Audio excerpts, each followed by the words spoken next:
I now recognize Ranking Member Porter from California for 5 minutes. Thank you very much. We had a major heat wave harming portions of the United States during most of July and August. And in Southern California, where I live, we saw temperatures get as high as 110 degrees. Mr. Higgins, if you were experiencing this kind of extreme heat, what would you turn on in your home to keep yourself safe and comfortable? The air conditioner. The air conditioner. We'd all prefer to turn on the air conditioner. But not every American can afford an air conditioner, let alone pay for the energy needs of that system. I know a resident of California's 47th congressional district who got frustrated during the heat wave. They got literally hot and bothered. Throughout the summer, they didn't have air conditioning in their home.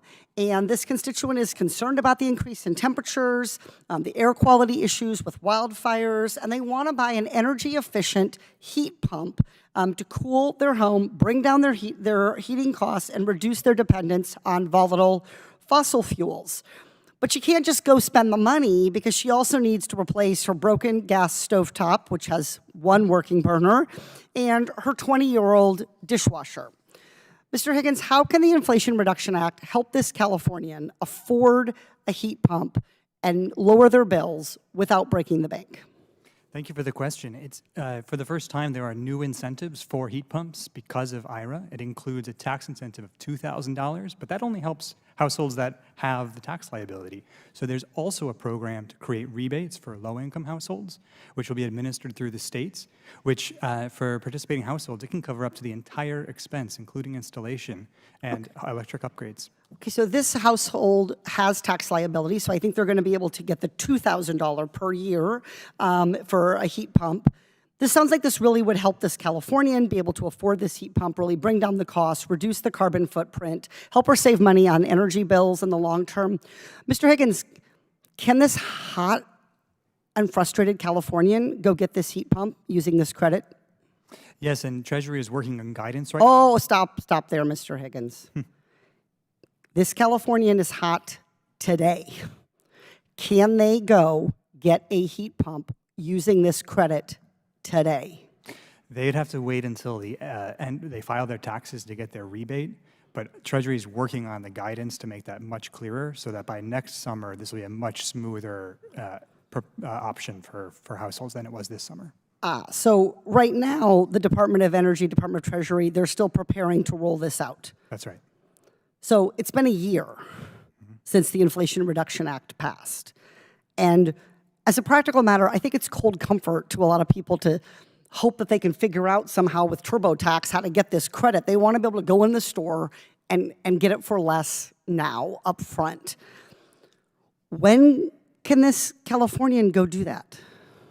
So as soon as the Treasury puts together their new guidance for 25C, which is that part of the tax credit, which they are expecting, I think the Treasury just announced that was one of the next priorities they were working on for the end of this year, so that it'll be in place for the next tax credits in, I think, a way that's much more intuitive than it was this summer. Okay, because the Department of Energy's website says that DOE expects households to be able to access these rebates in much of the country in 2024. You're talking about Treasury and the credits.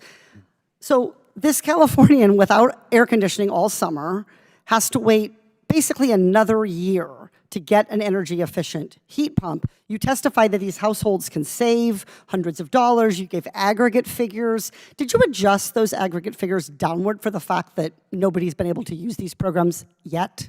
No, those numbers are based on the projections of once this is implemented. So I agree with you that these programs are still being rolled out, particularly for the consumer-facing credits. Yeah, you might be interested to know that this Californian is me.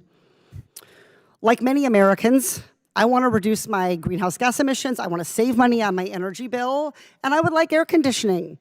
And many of us can't make our homes greener, and we have heard about this Inflation Reduction Act. We have heard about these tax credits, but we are not able to take advantage of them. I understand that the Treasury's working on it, that DOE's working on it, that the states are working on it, but the takeaway is the Inflation Reduction Act is the law of the land. How each of us feels about this law isn't going to change, but we can make the law work. We can ask tough questions on a bipartisan basis about what the holdup is. And I personally think it would be a much better use of this committee's time to conduct meaningful oversight of how the programs are being rolled out and whether they are working as intended, to relitigate whether we should have passed this or not. So we can continue to go back and forth on whether this bill is good or bad, or we can get serious about trying to conduct oversight on whether it is actually helping people and what we need to do to push the administration to deliver. I yield back.